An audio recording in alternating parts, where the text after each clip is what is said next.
Isang mapagpalang araw mga kaluto. Ngayong araw, magluluto tayo ng paksiw na tilapia. Nakakamiss lang talaga ganito mga kaluto, yung mga gantong paksiw na maglalagay ka ng used oil, yung mga pinagprituhan mga kaluto. Na siyang dagdag lasa yung ating used oil mga kaluto. Isa to sa madaling lutuin, yung ating paksiw sa lutong bahay mga kaluto. At syempre, maglalagay tayo ng sibuyas, bawang, luya, yung ating paminta, yung ating siling panigang mga kaluto, hindi po mawawala yan sa paksiw. At yung ating suka at tubig mga kaluto. Maraming salamat po pala mga kaluto sa mga walang sawang suporta po ninyo. At kung bago ka lang na nanonood sa aking video, pakipalo na lang po ako. Maraming salamat po sa inyo. At pagkatapos po nating hiwain lahat ng sangkap, halina kayo at samahan nyo na ako. Magluto na tayo mga kaluto.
Tikman na natin mga kaluto itong aking paksiw na tilapia.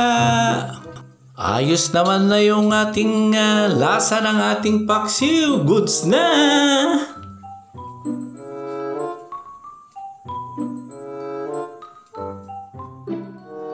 Ako'y magsasandok na mga kaluto ng ating uulamin. Halina kayo at samahan niyo po akong kumain.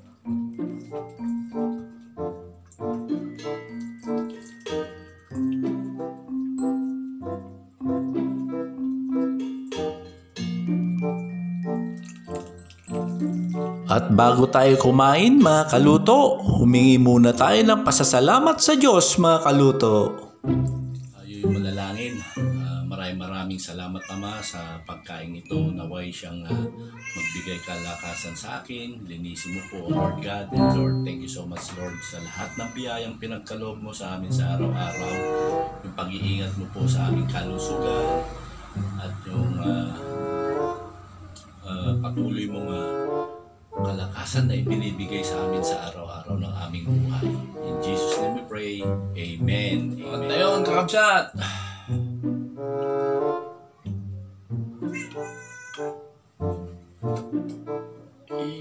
Sarap. Okay, natinagan yolo. Makapailiw tikas to yung sidaan na po. Okay, pinaksiw.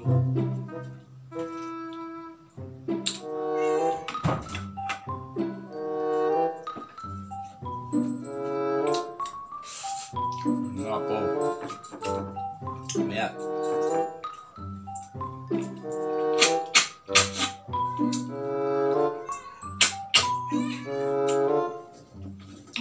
Lumasa yung used oil na linagay ko.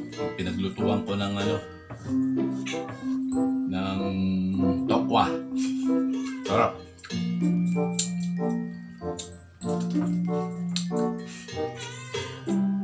Ang dil-dil tayo asinta. Hanunin nga na gadyo linutok.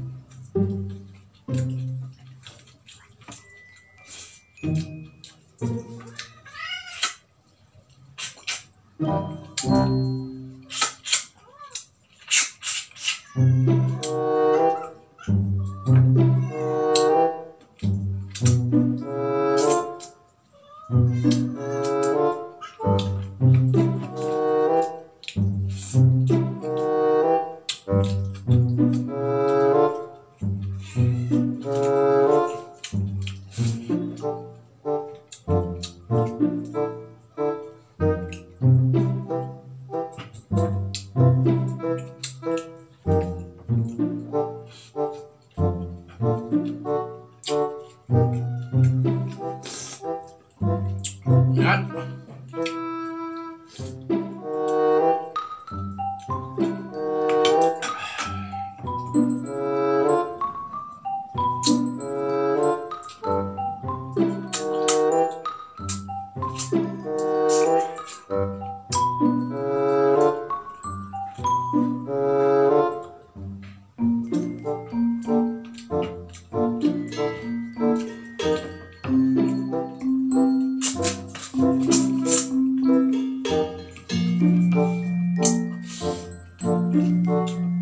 Hanggang sa muli, ito po ang inyong kaluto, nagsasabing, lagi magdasal, count your blessing, and stay positive!